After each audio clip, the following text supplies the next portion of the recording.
Soomaaliya weligeed waa jiri jirtay Soomaaliya waagii hore qofka Soomaaliga ah wuxuu ku dhaadan jiray Soomaalinimo qarannimo lagu dhaadan jiray hadda magaalada aan joogno intaas xaflada laga qabtaa waxaad arkaysaa maanta waxa loo dabaaldegayaa Puntland bari waxa loo dabaaldegayaa Somaliland galmudug baa loo dabaaldegayaa Jubbaland war Soomaaliya xagee ka baxday Soomaaliya xagee ka baxday dawladnimada iyo qarannimadii Soomaaliya xagee ka baxday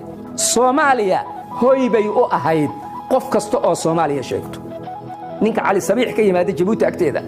iyo ka Siyoolo ka yimaado iyo ka Hawaas ka yimaado qofka Soomaaliga ay xamarweyne ku dhashay xuquuqaha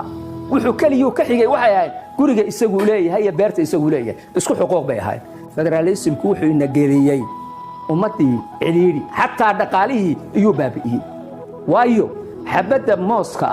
ama xabada cambaha ee jilib laga keeno marka ay afkooyo lagu soo cashuuro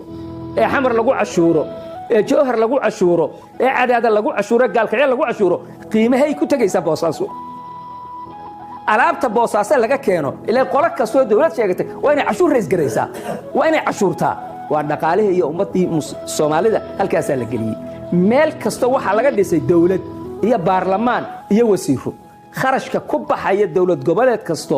ay maamulkeega iyo madaxdeeda iyo baarlamaankeega lagu bixinayo intaasoo iskuul Soomaalida biyo la'aan baa laysay ceelal bay u qodi lahaayeen wax alla waxay qabanayaan ma jirto wax allaale wax maanta ay u hayaan baarlamaanka dawlad goboleedku wax allaale wuxuu hayaa ma jirto meesha markii ugu horeysay magac federaal iyo soo galaa waxay ahayd waagii gumaysiga wadanka haystay gobolada Soomaaliya kamida buu Talyaanigu wuxuu ku qanciyay isku dayay inuu ku qanciyo inay Soomaalida kala ka duwan yihiin sida daraaddeed say xuquuq u helaan Soomaaliya markay dawlad qaadato waa inay ku mudacaan federaal in la sameeyo falxamdulillah dadkii Soomaalida markaa hogaaminayay gaashaankay u daruureen halka kama soo kicin kii labaad ee ku soo xigay ee Soomaalida lagu baabi'inayay waa kan marka waxaan u maleynayaa bari waxa ka xigta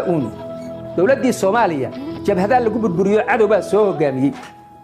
haddana magacii Soomaalinimo dawlad goboleedya bedelay barina waxa ku xigto ogaada